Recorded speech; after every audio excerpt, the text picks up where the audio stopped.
In springtime, Rusty loves to visit a faraway place. It's filled with bluebell. The air smells sweet, and Rusty thinks there is no better place to be. One day, Thomas was passing by just as Rusty was having a drink. Beep, beep. Good morning. Your driver looks a little worried. I wonder why. I don't know, said Rusty, but I soon will. Excuse me, said Rusty, but is something wrong? Yes, indeed, replied the driver. They need another engine to help run this special line. A Bluebell engine, laughed Rusty. Maybe I can find one. Later, Rusty saw Douglas and Percy. Rusty had an idea. Can you help me find another engine? Where? Where you found Oliver. You mean on the other railway? Yes, I'm looking for a Bluebell engine. And Rusty explained everything. I'd like to help, but these days it's only diesels that go there. Then Rusty decided. So that's where I'll go. Take care. Rusty told the driver all about the plan. And that night he came back to the shed. The manager says he'll make a home for a Bluebell engine if you find one. Right, said Rusty. We'll find one tomorrow. It took them all of the next day to travel to the other railway.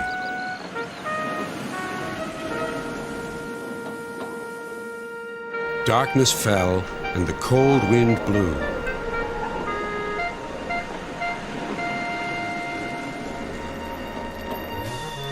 Oh, what's that? But it was only the sounds of the lonely scrapyard. Diesels, silent and still, lined up on guard. Who are you? Rusty plucked up courage. I'm a shed and sidings inspection diesel. Have you any engines in the shed? No, none. Rusty rallied again. Then what about the sidings? One. We have one. Rusty grew braver still. Then I'll just go and inspect.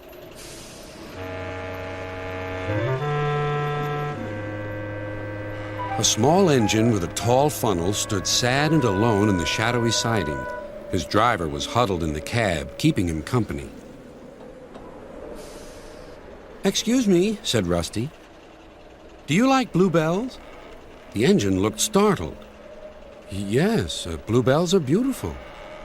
Then you're soon going to see lots of them because I'm getting you out of here. Everyone worked fast.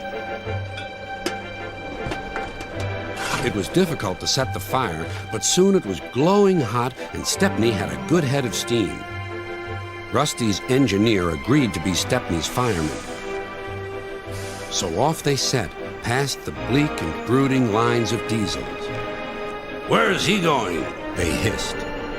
Just down the line, replied Rusty.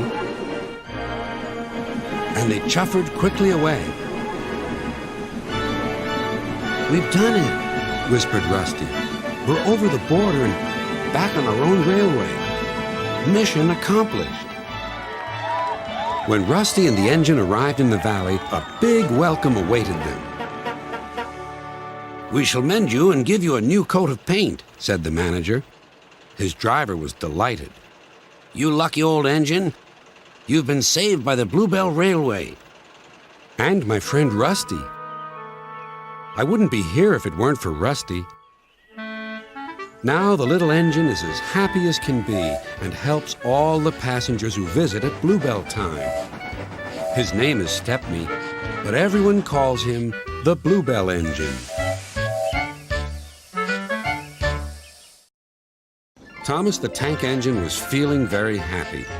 His blue coat shone in the sun, he was right on time, and all around his branch line the countryside seemed prettier than ever before.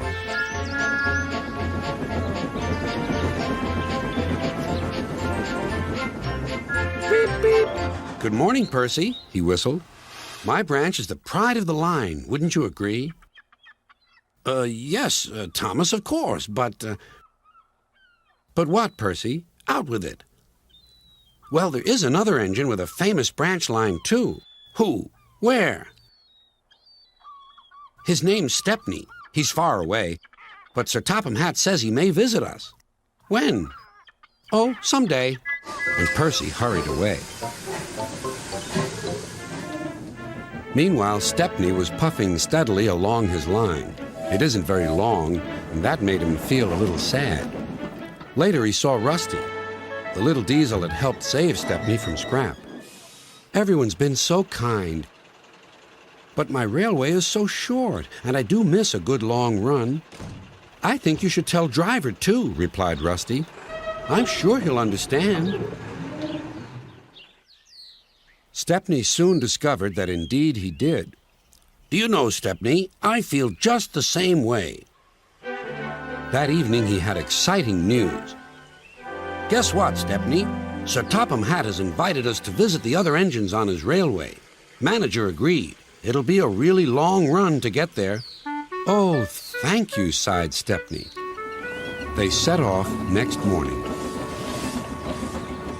By now, all the other engines were talking about Stepney. He runs a famous branch line. Did you know that? Said Percy. Thomas was feeling a little jealous. Huh. It may be famous, but my branch is the first on the line. Everyone knows that, too. And he huffed away to fetch his coaches.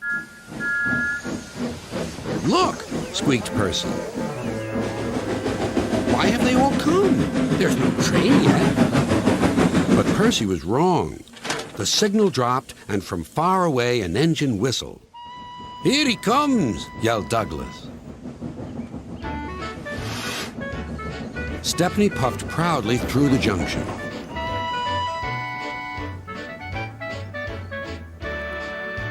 I hope you'll meet Thomas, too, said Edward. You both have branch lines to be proud of. Then Stepney set off to help Duck shunt coaches in the yards, and they worked happily together all afternoon. At last, Thomas arrived. Sorry, can't talk. It's time for my last branch line train. Mustn't be late.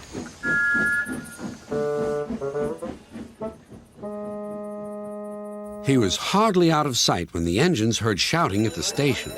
Moments later came the alarm. Stop all trains! The signalman answered the telephone. A special, is it? I see. Thomas was impatient. Why are we waiting? My passengers are being delayed. Sorry, Thomas, said his driver. We're being shunted to allow another train to pass. Soon they heard an unfamiliar puffing sound. There was Stepney with his headlamp swaying and whistle blowing. He gathered speed and disappeared. Well, bust my boiler, said Thomas the tank engine. Next morning he was still fuming. Shunted, and on my own branch, too. It's a disgrace. I'm sorry, said Stepney. I was a special. Why? An important passenger arrived just as you left. He ordered a special train, and Duck let me take it. We had a splendid run, but, finished Thomas, it can make an engine nervous not to know the line. Exactly, said Stepney. You're such an expert. Thomas felt much better. He couldn't be cross anymore and began telling Stepney all about his branch line. Stepney, the Bluebell engine, was busy talking to the other engines. It was his first visit to their railway, and he was having a splendid time. You are very lucky engines, he said. Your line has got everything. It's long enough to give you a good run, and you have plenty of passengers. Then you have a quarry and a mine, so you need plenty of cars. Cars are fun. I miss them on our line. Percy was surprised. All the engines thought cars were trouble. You're welcome to take some of mine, he said, but you'd better ask Driver first. Their drivers agreed, and the two engines set off.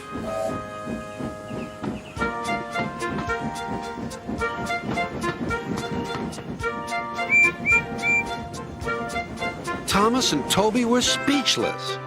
Stepney took the cars to the harbor.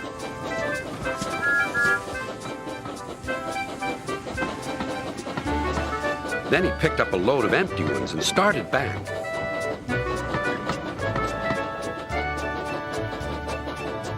Ahead was a cricket field. The game had just begun. Stepney and his driver had to wait at a signal. "Good," said his driver. "We can watch the game." Then there was trouble. The batsman hit the ball. It flew high into the sky toward Stepney's train. Clunk went the signal.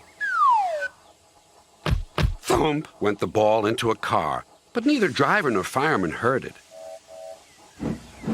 "Stop!" yelled the players, but Stepney didn't hear them.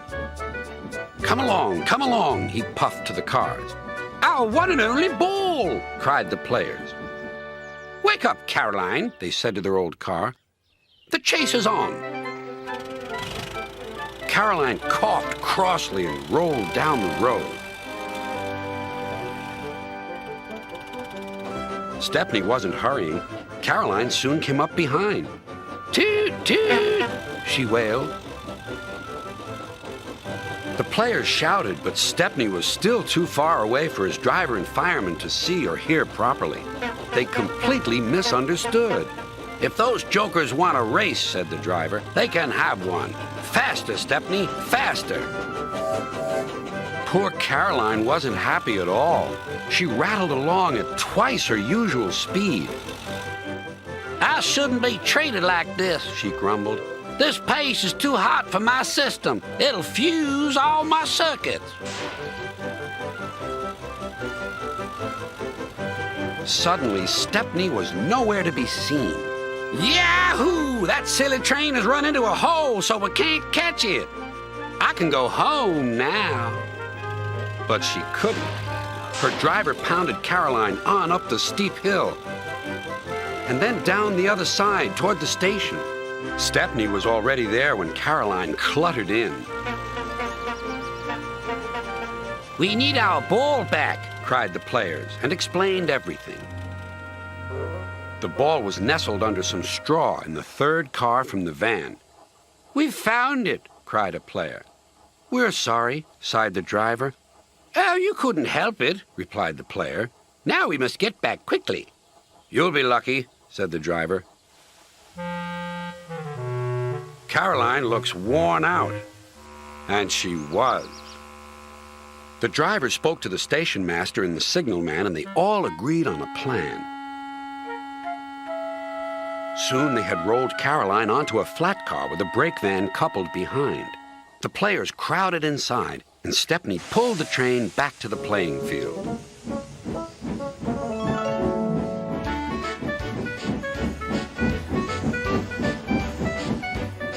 Everyone enjoyed watching the game.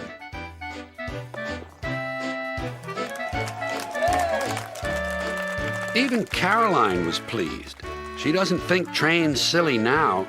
They have their uses. They can save wear and tear on a poor car's wheels. Stepney's visit to Sir Topham Hatt's railway was coming to an end. "We shall miss you," said Sir Topham Hatt. Then he turned his attention to all the other engines. "My railway is very busy, and I'm pleased with you, but you need help. A diesel is all that's available. Please do your best to avoid any disturbances." "What does that mean?" whispered Duck. "That means this diesel is difficult," snapped James. And he was. The diesel surveyed the shed. "Not bad. I've seen worse. At least you're all clean." The engines glared. "It's not your fault, but Sir Topham Hatt should scrap you and get engines like me. A fill of oil, a touch on the starter, and I'm off. No bother, no waiting. They have to fuss round you for hours before you're ready." The engines were furious. Next morning, they held an indignation meeting round the turntable. "Disgraceful." "Disgusting." "Despicable." "To say such things to us," cried Donald and Douglas. "It's to teach him a lesson we'd be wanting. Now, how do we do it?" Their chance came sooner than expected. The diesel was purring comfortably. An inspector watched a fitter making final adjustments. The wind tugged at the inspector's hat. The diesel was ready. "Look at me, Duck and Stepney. Now I'll show you something." He rolled proudly toward his coaches. Then it happened.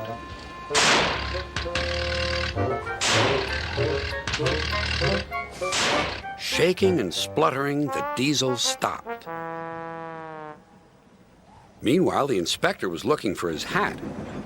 The diesel seethed with fury as Duck and Stepney pushed him back to the shed. "My hat!" exclaimed the inspector. "You've sucked it through your air intake." "Bother your hat. The heavy train's due out. You'll have to take it, Duck. Stepney, will you help, please?" "Thank you, sir," cried Stepney. "I'd like a good long run on my last day." The engines were soon ready. "Gordon will take over from halfway, so get the train to there. Good luck." "Don't worry," smiled Stepney. "We'll get there, and be early, too." The cavalcade moved carefully over the rails and out to the open line. "Now for a sprint," puffed Stepney. "I'm ready when you are," replied Duck. Soon they were whizzing through Edward Station. And next they charged at Gordon's Hill beyond.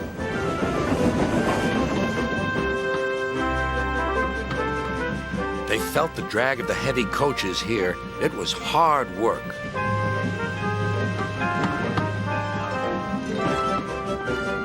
At last they were running smoothly along the line toward the big station.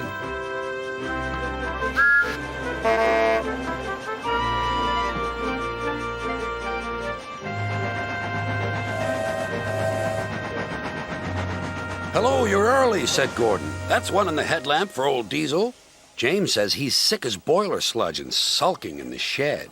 Serves him right for saying we're out of date." And Gordon chortled away. Next day, everyone came to say goodbye to Stepney. "Come back and see us soon," whistled the engines.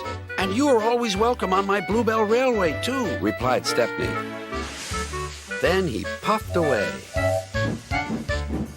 And what about Diesel? He'd slipped out while no one was looking. But he left two things behind: a rather nasty smell and a battered bowler hat.